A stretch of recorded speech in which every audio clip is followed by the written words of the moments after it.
जन्म देऊ शकते. एक स्त्री एका संताला जन्म देऊ शकते, एक साधूला जन्म देऊ शकते. सत्पुरुषाला जन्म देणारी सुद्धा कोण आहे तर एक स्त्री आहे. आणि ज्यावेळेस चिताभस्म भेटत नव्हतं का त्यावेळेस पत्नीनं सांगितलं, घाबरू नका, चिंता करू नका, मी आहे.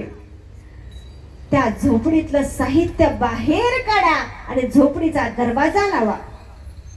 त्या पत्नीने आपल्या पतीला काय सांगितलं, झोपडीतलं साहित्य बाहेर काढा आणि त्या झोपडीचा दरवाजा लावा. त्या पतीनं घरातलं सगळं साहित्य बाहेर काढलं, त्या झोपडीला दरवाजा लावला आणि ती झोपडी पेटवून दिली.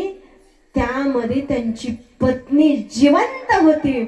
जिवंत पत्नीला जाळलं आणि काही वेळानंतर त्या पत्नीची राख घेतली, चिताभस्म घेतलं आणि महादेवाला वाहिलं.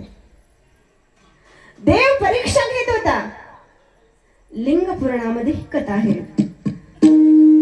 देव परीक्षा घेत होता. मला चिताभस्म वाहताना याच्या डोळ्यातून पाणी येतंय का, तो म्हणतोय का देवा तुझ्या करता माझ्या बायकोला मरावं लागलं, याच्या तोंडातून काही शब्द येतोय याकरता देव वाट बघतायत. पण मनामध्ये कोणताच भाव न दाखवता आज माझा नियम न चुकता मी आज शिवरात्रीच्या दिवशी चिताभस्म वाहण्याकरता इथं आलोय, याचा आनंद मनामध्ये होता. आणि ती चिताभस्म देवावरती तो वाहत होता आणि वाहत असताना देवाचं नामचिंतन करत होता. नामचिंतन करता करता साक्षात भगवान शंभू तिथं प्रकट झाले आणि प्रकट झाल्यानंतर नुसते शंभूच प्रकट झाले असं नाही तर त्याच्या पत्नीला सुद्धा हाताला धरलं आणि त्यांच्या जवळ उभा केला आणि सांगितलं, भक्ता अरे स्वतःच्या पत्नीचा सुद्धा माझ्या पूजेकरता विचार केला नाहीस, स्वतःच्या जिवंत पत्नीला जाळलंस आणि तो चिताभस्म माझ्याकडे आणलास, बास असा भक्त होणे नाही. त्यावेळेस आनंद झाला त्यांना, माझी पत्नी भेटली आणि माझा नियमही वायाला गेला नाही. त्यावेळेस त्या भगवान भोलेनाथांना आशीर्वाद दिला, जा तुला जे काही मागायचंय ते माग. पण त्यावेळेस त्या भक्तानं काहीच मागितलं नाही. तो म्हणला, मला काहीही नको देवा, बास अरे माझ्या पत्नीच्या चिताभस्मानं माझा नेमही मोडू दिला नाहीस. आणि दुसरी गोष्ट, तू माझ्या पत्नीलाही जिवंत केलंस.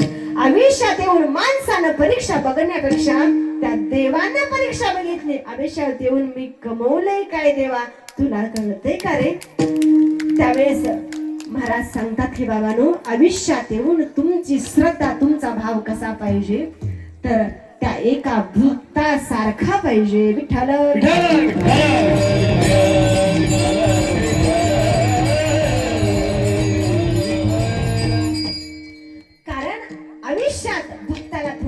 येतात का?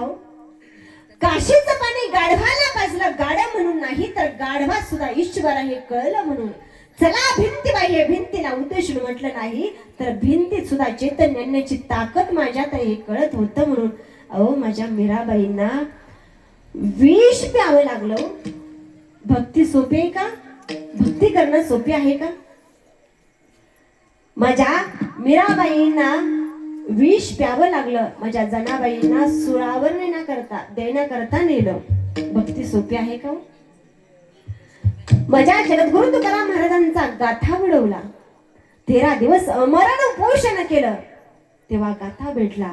मला सांगा भक्ती करणं सोपं आहे? भक्ती तो कठीण सुळावरील पोळे निवड येतो बळी विराशुळ.